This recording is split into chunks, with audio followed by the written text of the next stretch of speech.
Բարի եւ օրհնյալ առավոտ սիրելի հարազատներս, խաղաղություն ու շնորհ Աստծուց լինի յուրաքանչյուրիս հետ։ Այս առավոտ ես աղոթում եմ Հայր Աստծուն Հիսուս Քրիստոսի սուրբ անունով, որպեսզի ամեն մեկս մեր ընտանիքի անդամները այնպիսի սիրտ ունենանք, մեր սրտերը այնպես փոխվեն, որ մենք վշտանանք մեր մեղքերի համար եւ ոչ թե դրանց պատճառով մեզ վրա գալիք դատաստանի համար, որ մեր մեղքերի համար ապաշխարենք, այլ ոչ թե ամբարիշտների նման դատաստանի համար Աստծո անունը հայհոյենք։ Ողորմած Հայր, ողորմած Աստված, օգնիր մեզ հասկանալ ու ընդունել, որ մենք անարգել ենք քո կարգն ու կանոնը, քո օրենքն ու քո պատվիրանները եւ չարաշահել ենք քո սերը, եւ թող այս ամենը մեզ բերի ապաշխարության, այս ամենի հասկացողությունը հալեցնի մեր սրտերը։ Տեր, թող մենք չլինենք մարդիկ, որ ցավում ենք մեղք գործելու համար, բայց չենք ապաշխարում։ Հիսուսի անունով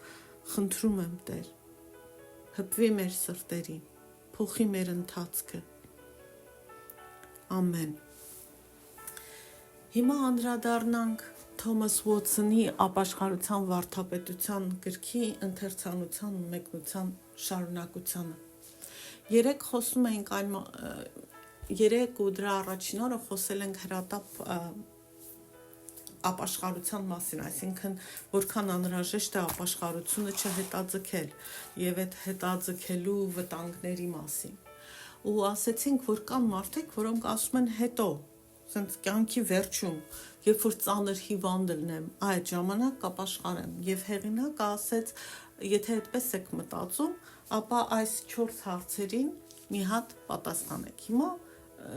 խոսենք այդ 4 հարցերի մասին, իսկ հետո կշարունակենք։ Առաջին հարցը. իսկ ինչ գիտեք, որ մահից առաջ կհիվանդանաք ու ժամանակ կունենաք ապաշխարելու։ Մահը միշտ չէ, որ նախազգուշացնում է, որ եկել է։ Միշտ չէ, որ մարդը երկարատև հիվանդության միջոցով է մահանում։ Ոմանց համար մահը գալիս է հանկարծակի։ Իսկ եթե Աստված մեզ անհապաղ կանչ ուղարկի կյանքը հանձնելու համար, այդ դեպքում ինչ ես անելու։ Երկրորդ. լավ, ասենք թե հիվանդացար մահացու, որտեղից քեզ վստահություն, որ զգայարաններդ կգործեն, որ կկարողանաս զգայարաններդ օգտագործել։ Շատերի մոտ հիվանդ ժամանակ զգայարանները նորմալ չեն գործում։ Երրորդ. հիմա էլ ասենք, թե ձեր զգայարանները գործում են, բայց ինչ վստահություն ունեք, որ ձեր միտքը նորմալ կգործի, որ կկարողանաք ապաշխարել։ Շատ ու շատ հիվանդություններ հիվանդացնում են նաև մարդու միտքը, ու մարդը հայտնվում է այնպիսի վիճակում, որ հազիվ է կարում իր մարմնի հոգսը տանի, ուր մնաց հոգու մասին կարողանա հոգալ։ Հիվանդ ժամանակ մարդիկ անգամ չեն կարողանում կտակ կազմել, օրինակ, ուր մնաց կարողանան ապաշխարեն ու հաշտություն ու խաղաղություն հաստատեն Աստծո հետ։ Հիմա սխալ չհասկանանք, սա անհնար չէ։ Աստծո համար անհնար ոչինչ չկա։ Բայց հարցը ինքներս մեզ որ պիտի տանք, ինչ վստահություն ունենք, որ մենք կարող ենք։ Հիվանդ ժամանակ մարդը ավելի անհամբեր է դառնում, քան թե ապաշխարող։ Օրինակ հայտնության գրքում կարդում ենք, որ երբ Աստված ցասման թասերից մեկը թափեց երկրի վրա, մարդիկ հայհոյում էին Աստծուն եւ ոչ թե ապաշխարում։ Բայց մենք նախկինում կարդացել ենք, որ Աստված այս ամենը անում է մեզ ուշքի բերելու համար։ Այսինքն դատաստան չկա, մենք չենք ապաշխարում, դատաստանն էլ գալիս է փոխանակ ապաշխարեն, հայհոյում են Աստծուն։ Կարդանք Հայտնություն գրքի 16-րդ գլխի 9-րդ խոսքը։ Չորրորդ հրեշտակը իր գավաթը արևի վրա թափեց եւ արևին իշխանություն տրվեց, որ կրակով խորշակահար անի մարդկանց։ Եվ մարդիկ սաստիկ տապից խորշակահար եղան ու Աստծո անվանը հայհոյեցին, որ այս պատուհասների վրա իշխանություն ունի, սակայն չապաշխարեցին, որպեսի Աստծուն փառք տան։ Նույն կերպ էլ մարդը վարվում է, երբ հիվանդանում է, նեղության մեջ է, սուքի մեջ է։ Շատ հաճախ մարդը դատում է Աստծուն, բողոքում Աստծուց, մեղադրում Աստծուն, մերժում Աստծուն, հայհոյում Աստծուն եւ ոչ թե ապաշխարում։ Շատ հազվադեպ է հակառակը լինում։ Պիտի մտածենք այդ մասին, որպեսզի մենք նման թակարդի մեջ չընկնենք։ 4. Դու, որ ամեն բան հետաձգում ես, թողնելով վաղվա օրվան կամ կյանքիդ վերջին պահին, ինչ վստահություն ունես, որ Աստված քեզ հենց այդ պահին ապաշխարելու շնորհ կտա։ Երբ կարդում ենք Աստվածաշունչը, տեսնում ենք, որ Աստված պատժում է նրանց, ովքեր անտեսում են ապաշխարությունը, առողջ ժամանակ սրտի կարծրությամբ։ Եթե մարդը իր կյանքի ընթացքում վանել է, մերժել է Աստծո հոգուն, ապա ինչու ես վստահ, որ Աստված կգա քո վերջին կանչով, երբ դա քեզ հարմար լինի։ Դու չես օգտվել ապաշխարության առաջին սեզոնից, ապաշխարության ճիշտ սեզոնից։ Այս ամենը չեմ ասում, որ մենք սարսափենք, այլ որ արթնանանք ու խելքի գանք ու չհետաձգենք ապաշխարությունը, այլ հրատապ կերպով ապաշխարենք։ Շտապեք եւ ապաշխարեք, որտեվ մահը մեզ չի սպասելու եւ ոչ էլ Քրիստոսի երկրորդ գալուստը, որը նույնպես պատճառ է չհետաձգելու ապաշխարությունը, որտեվ ոչ մեկը չգիտի, թե երբ է այդ օրը լինելու։ Մեր մահով կամ Քրիստոսի գալստով ավարտվում է ապաշխարության շնորհի սեզոնը։ Կամ էլ մեր միտքն ու զգայարանները խլող հիվանդություններով։ Եբրայեցիների 3 գլխի 7-րդ խոսքում ասվում է. դրա համար Սուրբ Հոգին այսպես է ասում. այսօր, եթե նրա ձայնը լսեք, ձեր սրտերը մի կարծրացրեք։ Հիմա անցնենք գրքի 9-րդ գլխին, որ մենք պիտի քննենք մեր ապաշխարությունը։ Այսինքն, եթե ապաշխարել ենք, պիտի քննենք մեր ապաշխարությունը։ Եթե որևէ մեկը կասի, որ ապաշխարել է, թույլ տվեք քաջար լերել նրանց լրջորեն քննելու իրենց եւ իրենց ապաշխարությունը եւ տեսնեն արդյոք ապաշխարության այս 7 արդյունքները, պտուղները կան իրենց ապաշխարության մեջ։ Եվ այս 7 բաները նկարագրել է Պողոս առաքյալը 2 Կորինթացիների 7:11 խոսքում։ Բայց նախ կարդանք այդ հատվածի 9-ից 11-ը, որը վերաբերում է ապաշխարությանը։ Հիմա ուրախ եմ ոչ թե նրա համար, որ տրտմեցիք, այլ որովհետև տրտմեցիք ապաշխարության համար, որովհետև դուք ըստ Աստծո ուզածի տրտմեցիք, որպեսզի մեզանից ոչնչով վնաս չկրեք, որովհետև ըստ Աստծո ուզածի տրտմությունը ապաշխարություն է առաջ բերում փրկության համար, որի համար զղջալ պետք չէ, բայց աշխարհի տրտմությունը մահ է բերում։ Հենց այն, որ դուք ըստ Աստծո ուզածի տրտմեցիք, որքան ջանք առաջացրեց ձեր մեջ, ինչպիսի արդարացում, ինչպիսի զայրույթ, ինչպիսի վախ, ինչպիսի փափագ, ինչպիսի նախանձախնդրություն, ինչպիսի վրեժխնդրություն, ամեն կերպ ձեզ անմեղ ցույց տվեցիք այդ հարցում։ Այսինքն տեսնում ենք, երբ որ մենք մեղքի համար վշտանում ենք, մեղքի համար տրտմում ենք ու ապաշխարում ենք, դա մեր մեջ որոշակի բաներ է առաջացնում։ Առաջինը՝ ջանասիրություն, լրջություն ապաշխարության հանդեպ։ Հունարենում այս ջանասիրություն, լրջություն բառը նշանակում է ուշադիր եւ զգույշ կերպով խուսափել մեղքի բոլոր գայթակղություններից։ Ճշմարիտ ապաշխարողը փախչում է մեղքից, այնպես ինչպես Հովսեփը փախավ իր տիրոջ կնոջ գայթակղություններից։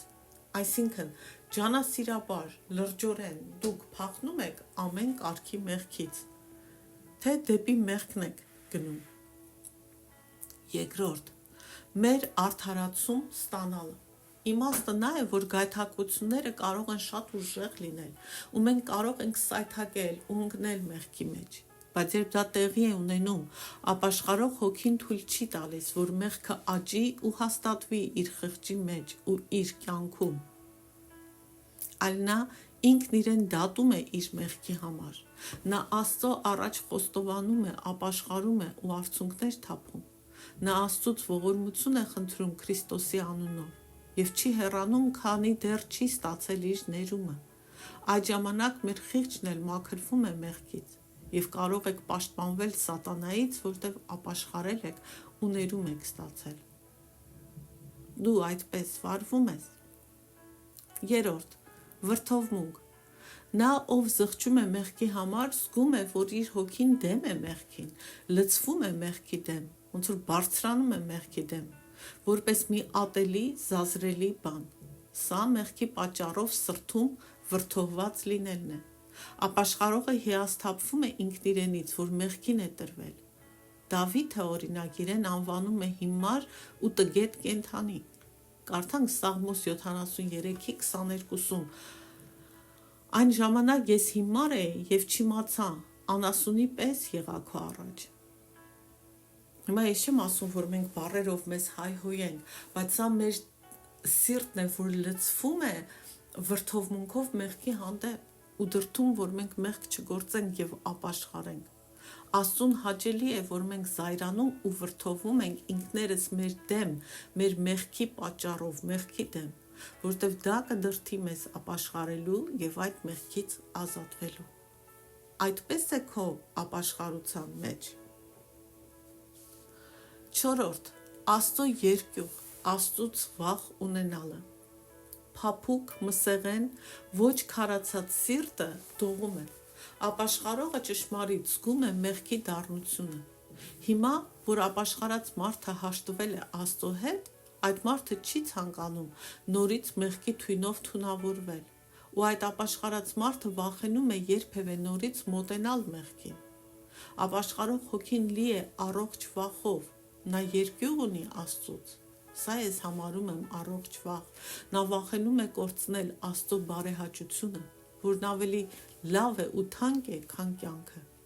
Նա անհանգստանում է, որ չընկնի մեղքերի մեջ, նորից չկարծրանա իր սիրտը ու ինքը կտրվի Աստծուց կամ կորցնի իր փրկությունը։ Առակներ 28:14-ում ասվում է. երանելի է այն մարդը, որ միշտ Տիրոջ երկյուղն ունի, բայց իր սիրտը խստացնողը չարիքի մեջ կընկնի։ Իսկ մեղավոր մարդը, անիրավ մարդը չունի երկյուղ Աստծուց, և դա իմաստության պակասից է։ Առակաց 9:10-ում ասվում է. իմաստության սկիզբը Տիրոջ երկյուղն է, ամենասուրբի ճանաչողությունը, ըմբռնողությունը։ Ապաշխարող մարդը վախենում է և չի մեղանչում, վախենում է Աստծուց և չի մեղանչում։ Իսկ Աստծո շնորհից զուրկ մարդը մեղք է գործում ու Աստծուց վախ չունի։ Հինգերորդ, փափագ, տենչանք։ Ինչպես թթու սոուսը, թթու մի բանը բացում է մեր ախորժակը, այնպես էլ ապաշխարության դառնությունը մեր մեջ փափագ է առաջացնում։ Բայց ինչ է ապաշխարողը փափագում։ Նա փափագում է ավելի շատ զորություն ունենալ մեղքի դեմ և ամբողջովին ազատվել մեղքից։ Ճիշտ է, ապաշխարողը հեռացել է սատանայից, բայց նա ապրում է այնպես, դեռ կարծես բանտից փախել է, ոչ թե ազատվել, ու դեռ իր ոտքին կապանքներ կան։ Նա դեռ չի կարող կատարյալ ազատությամբ և արագությամբ քայլել Աստծո ճանապարհներով։ Ուստի նա փափագում է հանել մեղքի շղթաները իր ոտքերից։ Նա փափագում է ազատվել քայքայված ադամական էությունից։ Մենք կատարյալ չենք անգամ երբ ապաշխարում ենք, դա տեղի է ունենում ողջ կյանքի ընթացքում, և կատարելության կհասնենք, երբ մենք Աստծո հետ երկնքում լինենք։ Երբ մենք դարձի ենք գալիս, ընդունում Հիսուսին ու ապաշխարում, մեր հոգիները վերածնվում են, փրկագնվում են, բայց մեր միտքը պետք է շարունակաբար նորոգվի Աստծո խոսքով, դա է ասում Աստվածաշունչը։ Իսկ մեր մարմինն էլ դեռ փրկագնման կարիք ունի, որը տեղի կունենա մահից հետո, երբ լինի հարությունը։ Ուրեմն ինչպես Պողոս առաքյալը, իրական ապաշխարողը Եվս ասում է, այն ինչ Պողոսն ասեց Հռոմեացիների 7-րդ գլխի 24-ում. Ես ինչ թշվառ մարդ եմ, մահվան դատապարտված այս մարմնից ով կազատի ինձ։ Մի խոսքով ապաշխարողը փափագում է լինել Քրիստոսի նման և Քրիստոսի հետ։ Հաջորդ, նախանձախնդրություն և եռանդ։ Փափագն ու նախանձախնդրությունը միավորվում են ապաշխարողի մեջ։ Փափագը նախանձախնդրության միջոցով գործի է դրդում ապաշխարողին։ Ապաշխարողը նախանձախնդիր է թե իր և թե ուրիշների փրկության համար։ Ապաշխարողը ուժով վերցնում է երկնքի արքայությունը, ինչպես ասվում է Մատթեոս 11:12-ում։ Եկեք կարդանք Հիսուսի խոսքերը։ Հովհաննես Մկրտչի հայտնվելու օրերից մինչև այժմ երկնքի արքայությունը ուժով է վերցվում, և ուժեղներն են այն հափշտակում։ Սա չի նշանակում, որ մենք սուր ու թուվանքով կարող ենք հարձակվել Աստծո վրա ու ձեռք բերել երկնքի թագավորությունը։ Դա անհնար բան է, դա չի ասում։ Ես անձամբ այսպես եմ հասկանում. նրանք, ովքեր հաստատուն կմնան իրենց հավատքի մեջ, հավատարիմ կմնան Քրիստոսին, որը պահանջում է հոգևոր պատերազմ սատանայի ու նրա դևերի դեմ, ինչպես նաև պատերազմ մեղքի դեմ, որը պահանջում է նաև պատերազմ մեր կախվածությունների դեմ, մեր մարմնական ու քայքայված էության ցանկությունների դեմ, ու աշխարհի հրապուրանքի ու գայթակղությունների դեմ, այդ մարդիկ կստանան Աստծո թագավորությունը։ Այսինքն Աստծո թագավորությունը հեշտությամբ չի տրվում, որովհետև որքան մարդիկ արագ հուսահատվում են ու հրաժարվում են իրենց հավատքից, որքան մարդիկ նեղանում են Աստծուց, երբ իրենց ուզածը չի լինում ու հեռանում են Աստծուց, որքան մարդիկ դատում են Աստծուն, մեղադրում ու հեռանում Աստծուց, այդպիսով հրաժարվելով երկնային թագավորությունից, նրանք չեն պատերազմում, ուժով չեն վերցնում թագավորությունը։ Նախանձախնդրությունը մեզ դրդում է, որ ձգտենք Աստծո փառքին։ Իր հավատքի համար նախանձախնդիր մարդը, երբ դժվարության է բախվում, չի ընկրկում հակառակությունից, այլ ավելի համարձակ է դառնում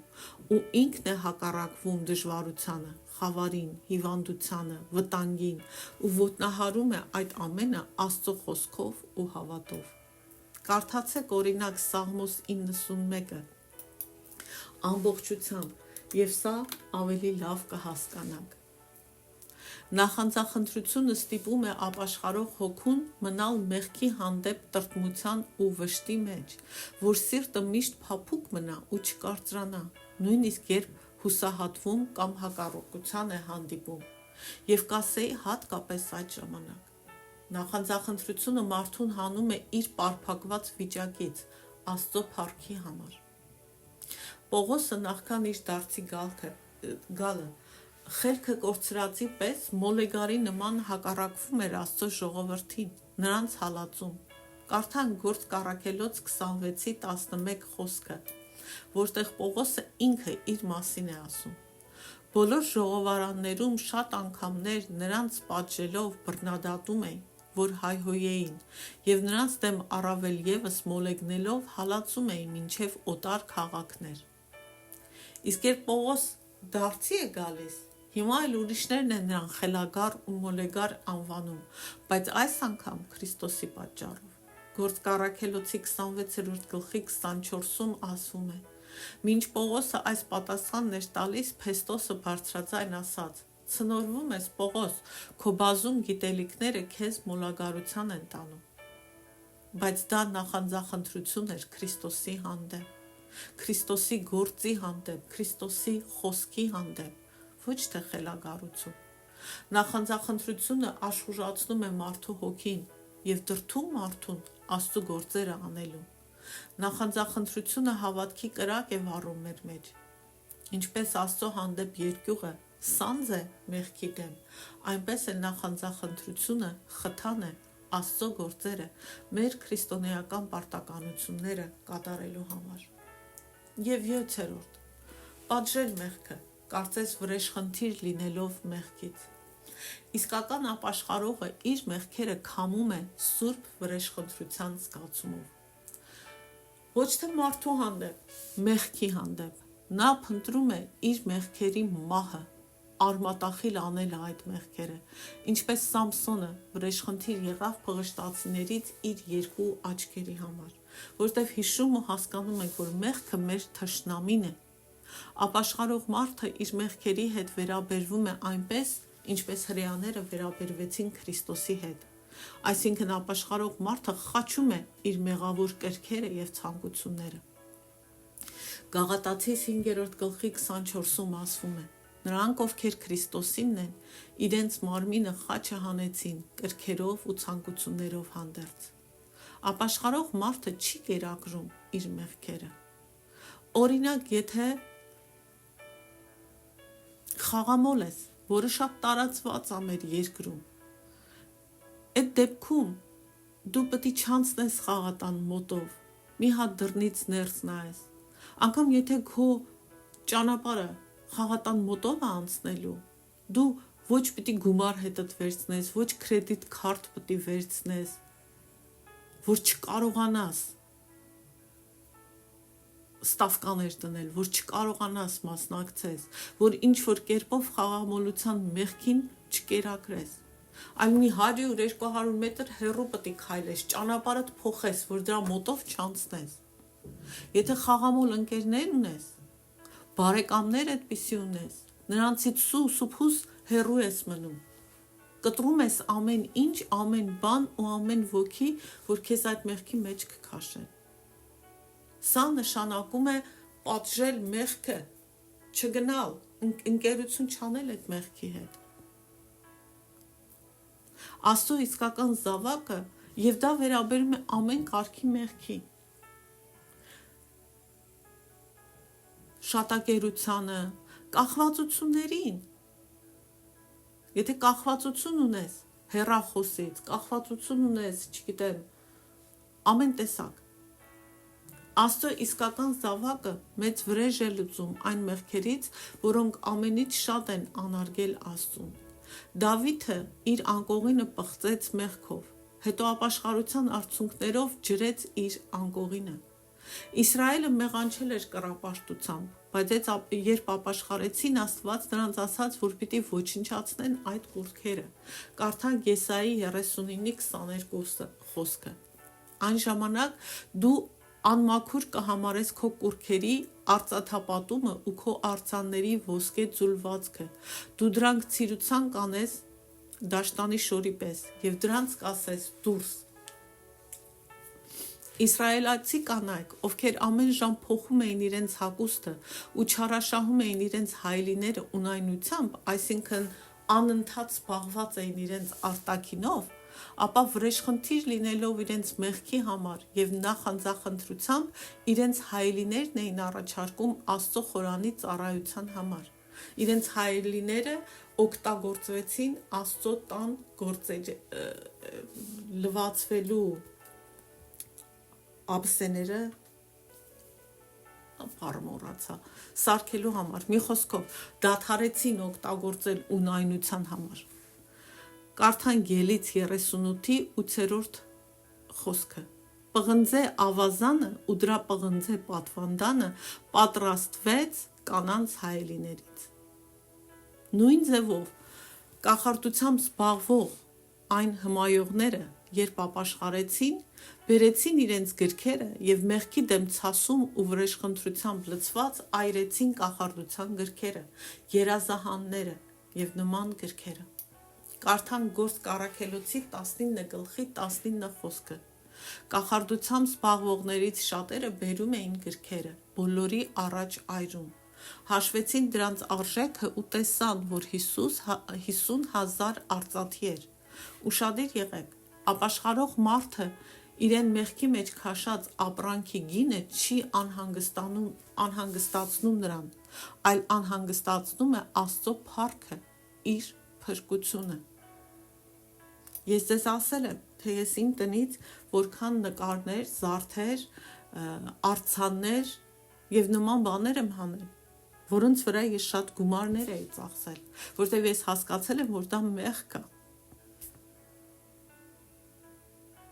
Թող Աստված ձեզ համար էլ բացի այդ հասկացողությունը, որ գնին չնայեք ու ձեր տնից հանեք ամեն բան, կլինի զարդ, կլինի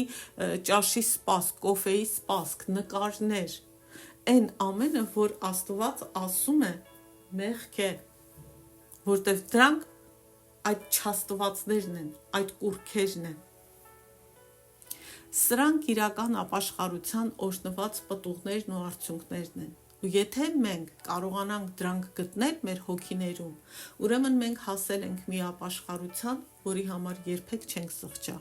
ինչպես ասվում է 2 Կորինթացիների 7-րդ գլխի 10-րդ խոսքում, որովհետև ըստ Աստծո ուզածի տրտմությունը ապաշխարություն է առաջ բերում փրկության համար, որի համար զղջալ պետք չէ։ Այսքան այսօր Աստված օրհնի ձեզ, մեզ բոլորիս պահպանի մեզ, առաջնորդի մեզ, սովորեցնի մեզ մեր ճանապարհը, բացի մեր խուլ ականջները, մեր կարծրացած սրտերը քանդի։ Ամեն։